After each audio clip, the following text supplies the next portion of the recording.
In this new series of Let's Talk, my guest is Denise Baker, who is an artist, printmaker and professor from Sandhills Community College. And in this episode, she talks about her art and how she set up the lecture exchange between Newry Institute and Sandhills Community College back in 2007.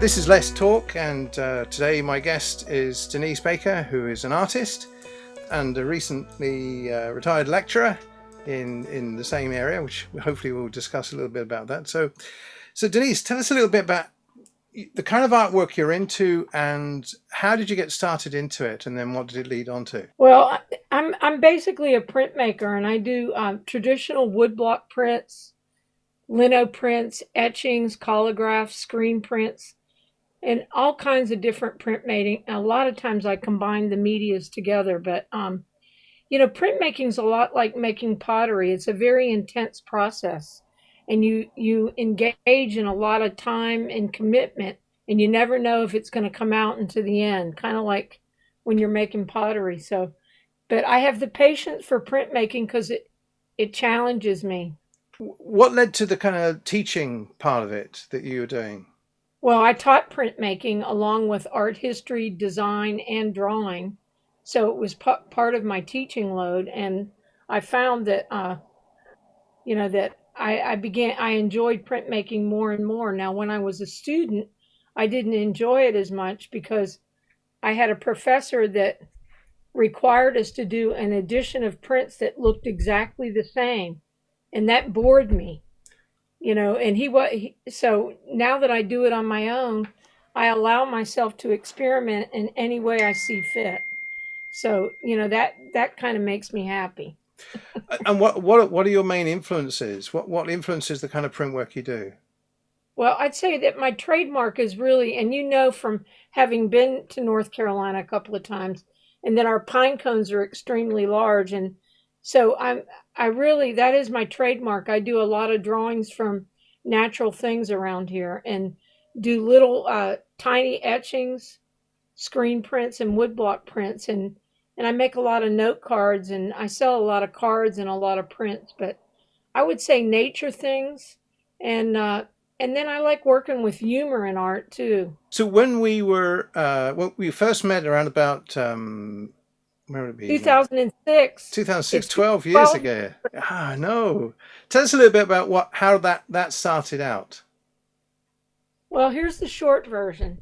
I agreed to, because you're the boss at the what was the Newry Institute at the time, had a business relationship with the head of the community colleges, and they were looking for two people to trade places. So basically, I traded jobs, homes, and cars with a perfect stranger from Newry, and that was Jasper McKinney, and went over there and taught his students. He came over here, lived in my house, taught my students, and I met all of y'all, and I was very excited about the possibility of doing a pen pal exchange. So when I met you in person, I got everybody to commit to it, and I don't think they realized the incredible amount of work that you ended up doing. But I'm just delighted about the way everything turned out, because now we're sister cities with your town, and we've had 7 mayors from Newry come over to North Carolina with over 250 people from your community and ours have visited each other, working on cultural community projects. So that postcard crossing the Atlantic thing, it caused a lot of new wonderful friendships. Imagine at my age to trade jobs, homes, and cars with a perfect stranger. This is just a little idea involving a postage stamp, kind of two-dimensional, and I'm like, wow, maybe 50 postcards, maybe 100, 1,475 postcards across the Atlantic Ocean between North Carolina and Northern Ireland.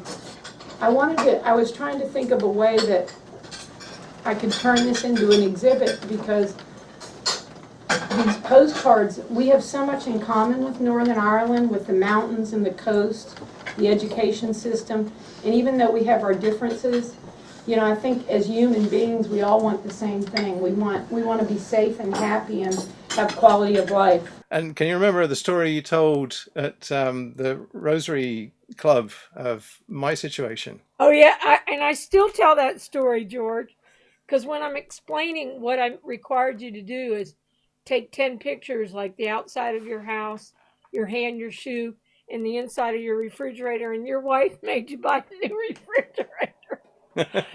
Everybody gets a kick out of it. But you know, you were such a wonderful pen pal. I enjoyed the process. It was really nice to be able to sort of send postcards to my pen pal, so that we could, you know, exchange. It was interesting because you got us to send images and we had to cut them up, and it was almost like a jigsaw puzzle that we had to send across. Yeah. to make sure that, and then it was kind of one by one, it was kind of revealed who it was that we were actually, you know, sending images to, which I thought was really, really good. The exchanges that took place, I think the best part of it is that it reminds you that the human experience is universal. And you see that in the life of the person with whom you're corresponding in ways that you couldn't have imagined before you met them, in quotation marks, through these epistles. Well, I just thought the way the whole process and the commitment of the 20 people, I thought was unbelievable, not to mention that, you know, this was a conceptual art show about letter writing as a lost art form, which I firmly believe it is a lost art form, and a week doesn't go by that I don't write a real letter or a postcard to somebody. But it was a tough sell because I could picture it as an installation, but a lot of other people couldn't. But you, having been to the opening, wasn't it amazing how visual the whole show was? Oh, absolutely. And I made a documentary about the event when we actually came over. So I've got footage still that we can actually show some of that footage of the actual exhibition from 12 years ago. I love the handwriting on the wall. And I wanted to get clear acetate up here that said handwriting on the wall. Do you think that's too much? I think now you're going to be overkill. Okay, I leave it. I love what you did in those windows. But I think this is the handwriting on the wall, you know? Isn't that cool? These are shower curtains that are hand sewn. Sister Claire, that's even nicer than a nun from Thailand. The exchange originally started, I think, with kind of an assignment, you know, and as you kind of get into the assignment and you get feedback from the other side in the same kind of realm, it was, I've said this before, but it's interesting to see the similarities more so than just the differences, and it's not so unusual and it's less intimidating, I think, when you look at those kind of things that bond us together more. The whole experience, meeting Anne through writing and discovering things about her, and of course sharing the pictures really made it easier. I had a great time, and I think that Anne and I have forged a friendship that I hope we can maintain. You see, it was always my dream as a lecturer at a small art college teaching art to do a pen pal project with a college in another country. But when I went to Newry, I wasn't brave enough to do that. So my default was how many postcards can cross the Atlantic. So that's what we started with. But 1,475 postcards crossed the Atlantic between our two communities. And that gave me a lot of encouragement, so that I had the nerve to ask people about the second part. So it was an invitation to communicate. And I mean, it was fabulous.